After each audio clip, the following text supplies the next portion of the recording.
নিজের বাসার পরিচয় ফুটে উঠুক শুরুতেই, একটু ইউনিক হোক সবার থেকে। যুগের সাথে তাল মিলিয়ে আনুন নতুনত্ব।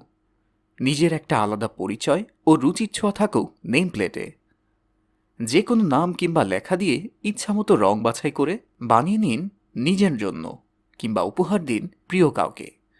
তাই আর দেরি না করে এখনই অর্ডার করতে ইনবক্সে মেসেজ করুন।